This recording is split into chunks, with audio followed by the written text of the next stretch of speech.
what branch of service were you in? The United States Marine Corps.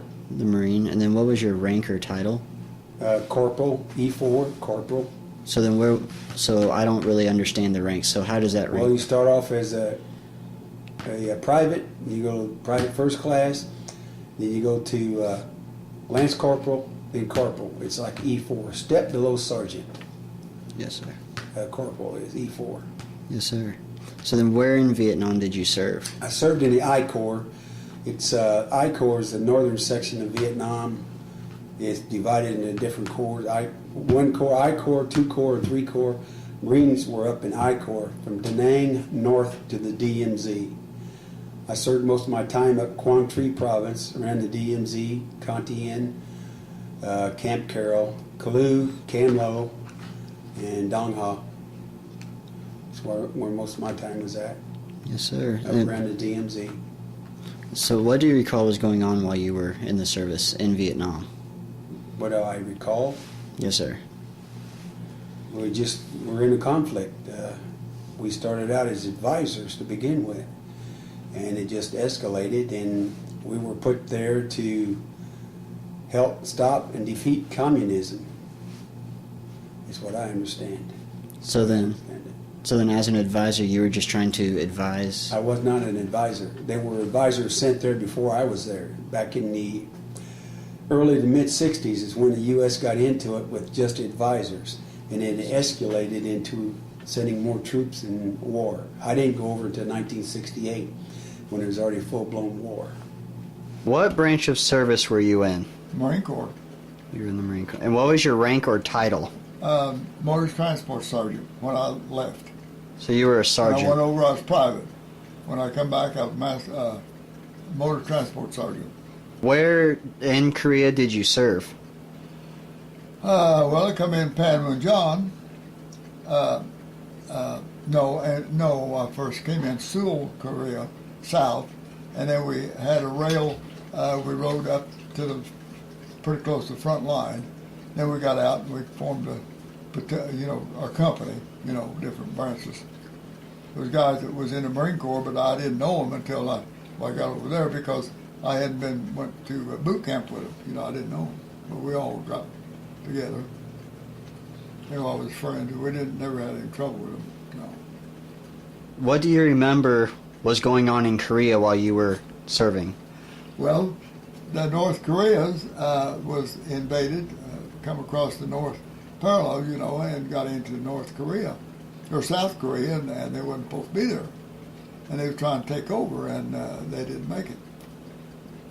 They almost did, but they didn't.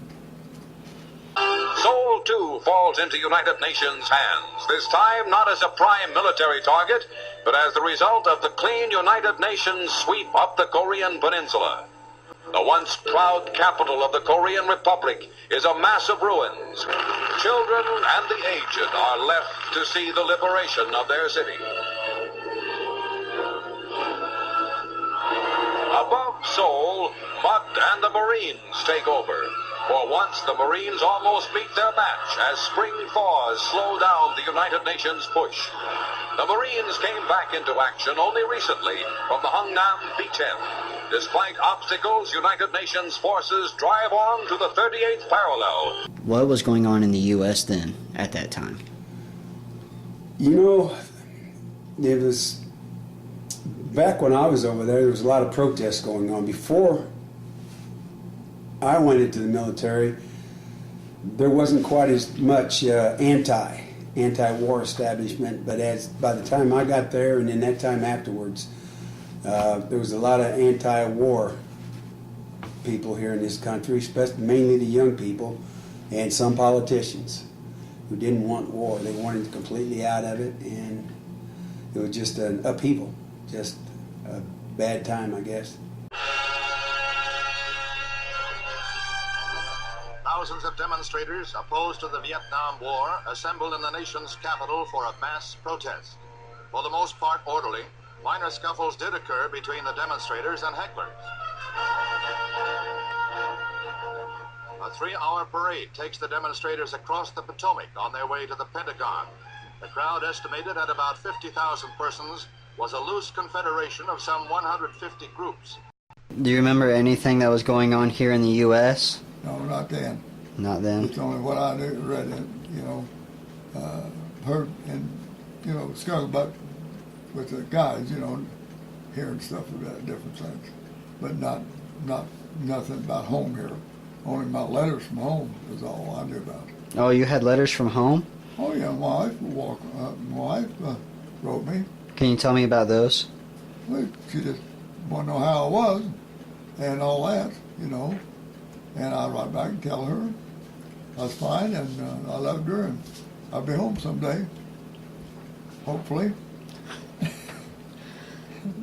So then do you think that the Korean conflict had anything at all to do in relation with the Vietnam War? Yes, I do. They went over there with the same idea of to stop communism, the spread of communism, but they were like derailed, I think, because of the popularity of the war and the lives being lost. What were some things that the U.S. learned during the Korean conflict, do you think? Well, the only thing I could think of is not get to know somebody else's business. I don't know if that's the right way to put it, but if they stayed home, well, North Korea would have overrun South Korea, see, and that was bad because they killed many, many people over there, before we ever got over there. Right. They just started, I think they started killing the South Korean people when they come across the borders, If anybody's in their way, they just kill them, A brief history of the domino theory. The domino theory existed from the 1950s to the 1980s. It was promoted at times by the United States government and speculated that if one state in a region came under the influence of communism, then the surrounding countries would follow in a domino effect.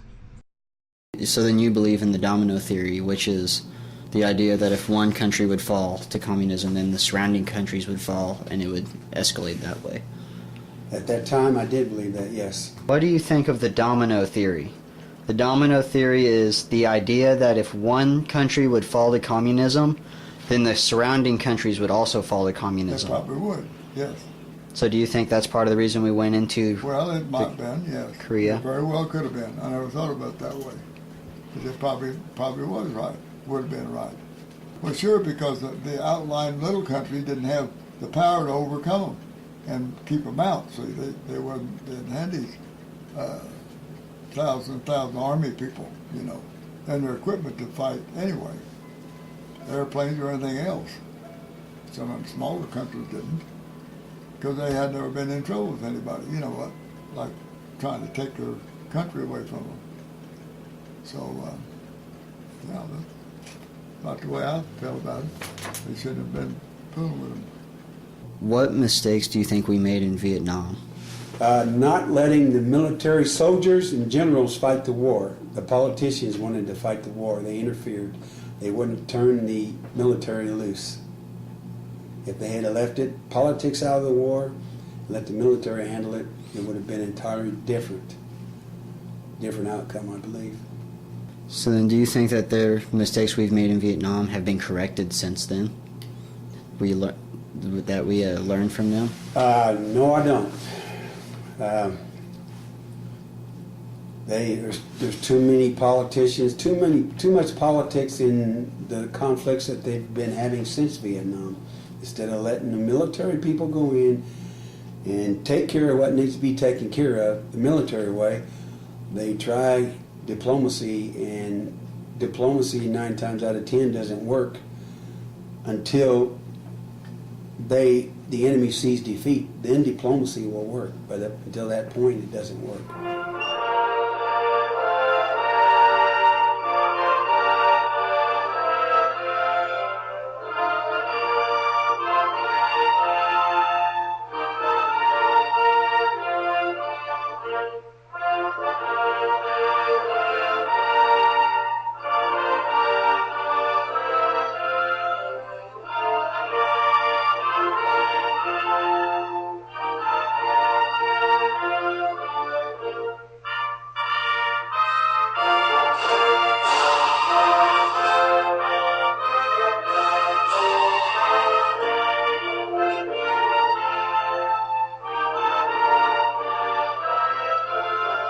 My last question is, looking back, is there anything that you wish you would have done differently?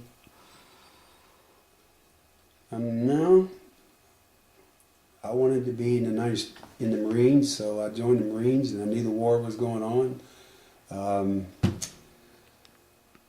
No, not really. There's nothing I could have done any different. If I had it to do all over again, I would do the same thing. And then, looking back at your experiences, is there anything that you would, if you could, that you would change? That you did? No, not what I did, no. Because what I did over there, I couldn't change anyway, you know.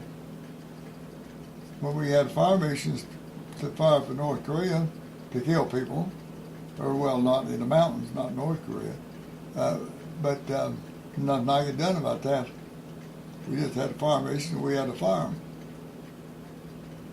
We fired on one hill called 1052 for 28 straight days, day and night. Yeah. They took so much brass away from our guns that they took away in big trucks, brass off the cartridge. You know, when you push a cartridge in, the brass comes back out, but the cartridge that explodes goes on. You know, what its body is stays in the gun until you open the breech, and then it kicks out. See, and they had them piled around where you couldn't hardly walk. They had guys doing nothing but just taking it away from us guys while we was working on the gun, because you didn't have time to look where you was walking hardly. You know, sometimes it was night. Yeah, we fired for 28 days, 24 hours a day, day and night. It was all honeycombed, and I think the Marines went up there, what I heard, and they shot the holes full of napalm, you know, flamethrower, and that takes the oxygen out of the air immediately. So if it goes in them holes, it just takes all the oxygen out. But I never went up there, you know.